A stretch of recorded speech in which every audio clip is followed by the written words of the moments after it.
Thank you, Ananya, for slightly more than required praise. Let me begin with welcoming everyone here, and in particular, the honorable speakers of this evening, Dr. Rajiv ji, and I'm glad to know that he comes from a place which I visited as late as just last fortnight, which is Hapur, east of Delhi, and now on a very good highway really, and halfway through to one of the best pilgrimages in India, Garhmukteshwar. Welcome, sir. It's great to have, I would say, yet another Vice Chairman of the Niti Aayog amongst us, because we started our way. The MEDC started its life with one such person. Along the way, we had Montek Singh ji and more of your predecessors as speakers at this august platform. Dr. Ajit Ranade, on the other hand, is pretty well known to all of us. More about him a little later, but welcome, Dr. Ajit. It's nice to have you back among us. My predecessor, Nandkishore Kagliwal ji, Mr. Subhash Dandekar and Palekar Sahib, Mr. Sharad Kulkarni, our perpetual helper and guiding hand, Mr. Sharad Kade, who also heads this organization, the YB Chavan Center, Dr. Sanjay Belsar, are you here? No, I don't see him here. And my colleagues, Meenal and Ravi Boratkar, Mr. Bagatsky, consulate staff in particular, I must mention, from Sri Lanka, Italy, Australia, Austria, Germany, and Poland. And of course, the audience. Thank you for sparing your valuable time and being here. R.Gadgil Memorial Lecture is always a landmark in every year of MEDC's life. This is the 14th in the series. 61 years ago, as Ananya said a little while ago, 8 illustrious people got together, all heads of chambers of commerce, and they decided that we need to have a central body for research as well as to work on balanced economic growth of the state. Coincidentally, the memorial where we are sitting just now, the YB Chavan, he used to be the Chief Minister of Maharashtra at that time, and these 8 gentlemen wrote a letter, and we have it on our records even today, wrote to the then CM, and that was the birth of MEDC. In consultation with the Chief Minister, these 8 gentlemen then decided that Dr. Dhananjay Rao R.Gadgil will be the best suited man and the best guiding hand to guide the destiny of this organization, which in turn was to be at the, shall we say, the thinking end of development of state of Maharashtra. At that time, of course, it was not state of Maharashtra, it was Bombay province and Marathi-speaking areas. I would be failing in my duty if I don't pronounce their names, that together with Dr. Dhananjay Rao R.Gadgil was Dr. Sri B.D. Garware, K.B. Daga, D.G. Mulekar, M.N. Gopte, as the original formers, people who formed this organization. A word about Dr. Rajiv Kumar, it really doesn't need an introduction because he's pretty well known in Bombay. In any case, any vice chairman of the Niti Aayog is well known across the country. But nevertheless, I must also tell that he is the founding director of Pehle India Foundation. And recently, when he was in the Bombay Stock Exchange delivering a lecture, a little before that I learned about the books he had written. And it indeed makes a very pleasurable reading that we, at the end, I would recommend that all of you must go through these books, because when you read that, you realize it might be insulting to his predecessors, but for a change, we have a very able hand and a brain at the head of Niti Aayog. Dr. Ajit, on the other hand, has been the Chief Economic Advisor, the President of the Aditya Birla Group. He has served as the Chief Economist at Financial Technologies India and ABN AMRO Bank as well. A quick brief on the 3 points that Ananya brought out on the plans of MEDC that in near future. A word about it. we intend, sir, we intend doing what we call as the Blue Economy Conclave this year, 2 months down the line.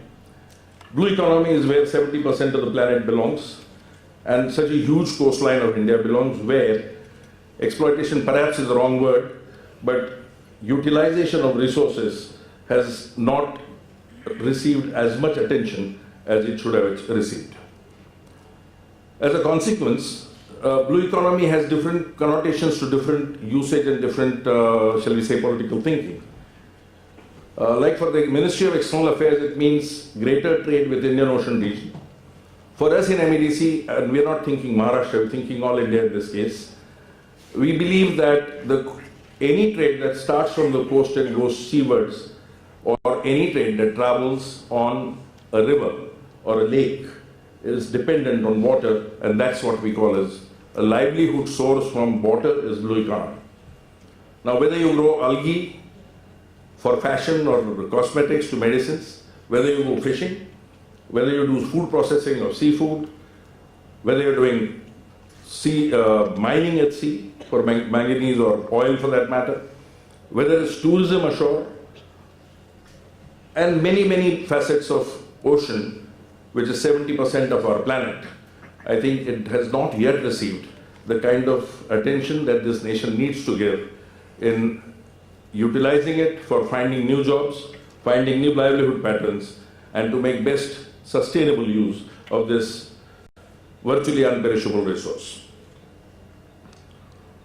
This we expect to do sometime in end October, or say in September, early October. A word about religious tourism. Now, this is exactly why I was in Gadmukteshwar and what I want to do here as well. We think that tourist is somebody with white skin who comes in an aeroplane and comes from abroad. In reality, tourist is you and me. A tourist is that little man who travels in a little state transport bus and perhaps walks barefoot. It is this man who goes to various temples and churches and mosques of this country and pirs and whatever else have you in this country and needs attention for his comfort. But while giving attention to his comfort, it automatically creates livelihood and new options of living for people who reside in those places. So every town of pilgrimage, therefore, can stop migration outwards to our cities if only this is properly organized, hygienically controlled, and managed in a sustainable manner. We therefore need to develop temple tourism or religious places tourism in a very organized manner, and MEDC is committed to work towards the same. Sir, one more word about projects that we have undertaking. We submitted to the state government a project on understanding why our HDI in 12 districts of Maharashtra does not change. In the sense that many years ago, when aid was given to districts below HDI, national average, there were 12 districts of Maharashtra which qualified for it, and they continue to stay qualified for it, which is a tragedy. We believe that development needs to be measured in HDI terms than economic terms. It is the development, if I have to define development, what do I call it as? Some people have perhaps defined it as improving quality of life. Yes, the moment you add a word all to it, that means development is improvement to quality of all life, be it human, be it plant, be it animal. Then such a development will become sustainable and stay sustainable.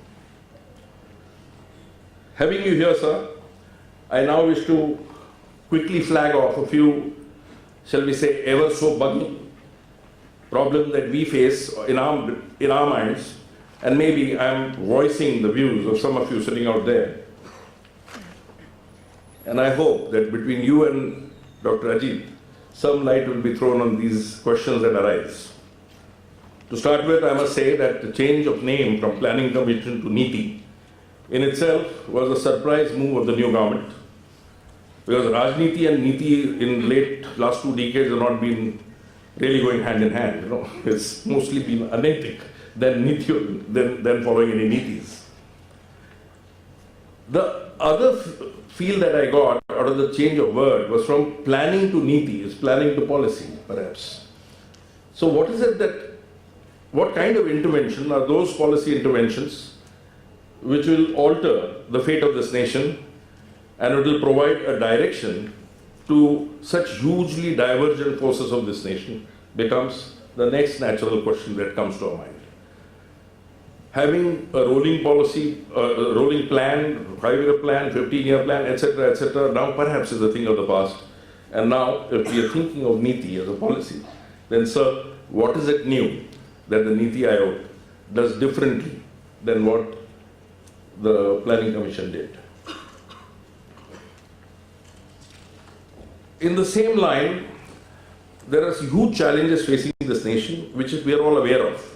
On the one hand, we had an excellent aim and objective of creating 1 crore of jobs. Unfortunately, the global scenario, followed by the IT crisis, followed by the engineering crisis, resulted in loss of more jobs than we could create. This gap between job creation and job loss is not keeping in pace with our stated objectives, and it perhaps needs a major policy shift. I'm sure the think tanks at Niti Aayog would have thought about it, and we would be keen to know that from you, sir. The CMIE data estimates that about 1.5 million jobs were lost during January to April 2017. Now, this kind of figure is really bothering. This, when seen on top of automation and artificial intelligence, which is invading us in our daily lives, makes a little frightful picture. And what is it that we need to do to become future ready, to take the shocks of artificial intelligence or use it as an opportunity, stop the job loss and create new livelihoods, is something that perhaps engages your attention. The next question before us is construction. In the recent past, we've seen collapse of our construction industry in private sector in large measure. Undoubtedly, the government is doing its level best by building, if I'm not mistaken, 22 kilometers a day is the progress that R.Gadgil's Surface Transport Ministry is doing. Quite certainly, it mobilizes the economy, it creates jobs, it develops the infrastructure necessary for the development of the nation. But then, where is the housing and housing needs and the affordable housing?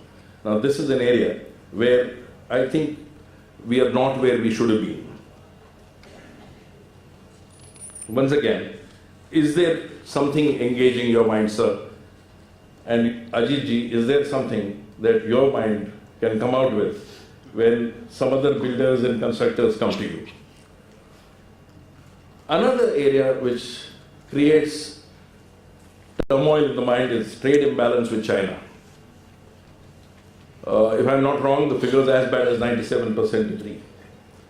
Now, why is it that we are continuing to create a market for the Chinese, from say metro rail wagons to Ganpati idols and Diwali lights?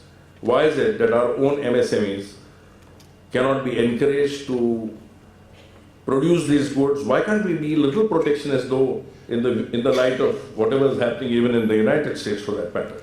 The world's most open economy is getting more and more closer to it, when we are still opening our doors to a next-door neighbor who otherwise is not very friendly within his actions, including his opposition to our permanent seat in the UN Security Council. If China was to be given so much of a leeway in business, then why is it that our Make in India is suffering? Why is it that we can't do it ourselves? Well, sir, with these few points flagged off, I think my job of creating a turmoil is over, and now I leave it to the expert economists, the two of you, to address these questions and much more that I'm sure you will have. Thank you very much and welcome again.